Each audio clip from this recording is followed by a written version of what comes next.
अक्सर हम लोगों को सलाह देते हैं बी प्रैक्टिकल, या फिर लोग हमें सलाह देते हैं कि बी प्रैक्टिकल। तो क्या प्रैक्टिकल होने की आड़ में हमें हमारे इमोशंस को कुचल देना लाजमी है? कॉल रेटिंग पे आज़मी है।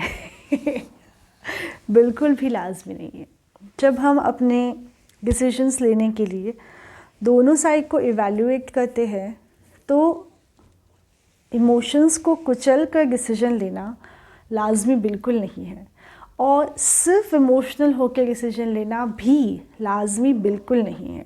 तो एक बैलेंस होना चाहिए हमारे पास में प्रैक्टिकल डिसीजंस लेने के लिए, जिसके अंदर हमें इमोशंस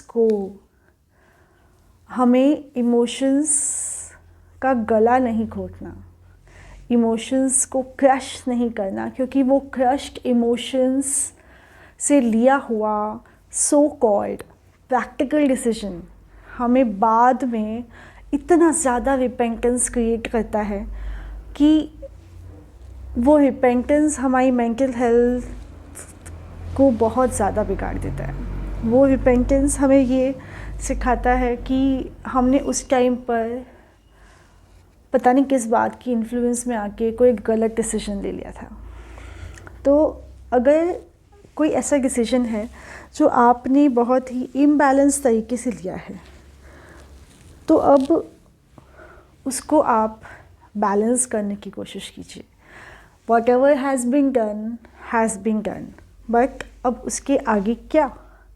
अब उसके आगे किस तरह से हमें डिसीजन लेना है जिससे हमारा इमोशनल साइड वीक ना हो और हमारा लॉजिकल साइड इमोशनल साइड की वजह से दब कर ना रह जाए।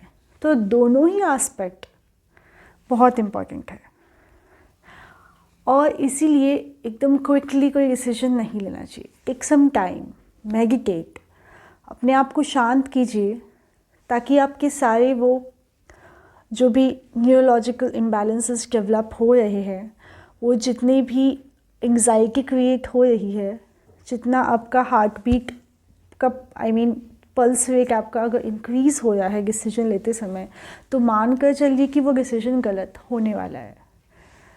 और अगर आप शांत होकर लेते हैं डिसीजन, तो इट डजंट गारंटी कि आप सब कुछ बहुत सही करेंगे, बट इट गारंटीज़ कि अब जो होगा आपके साथ, अच्छा या बुरा, उसे आप आराम से एंजॉय कर पाएंगे, क्योंकि वो शांति आपके अंदर है और उस शांति को साथ में रखते हुए आपने वो डिसीजन लिया है। और जब हम इन दोनों का इम्बैलेंस कर देते हैं, वहीं से नर्वसनेस शुरू होती है, वहीं से रेस्टलेसनेस शुरू होती है। तो think about it, write down that what decision you want to take and why you want to take decision. Write all the pros and cons of that decision, and write each of your emotional aspect along with the logical aspect of that decision, and then take a decision to take effective decisions. So this is me, Lakshmi Ranga, signing off for today. Till then, take care of your mental health. Bye and take care.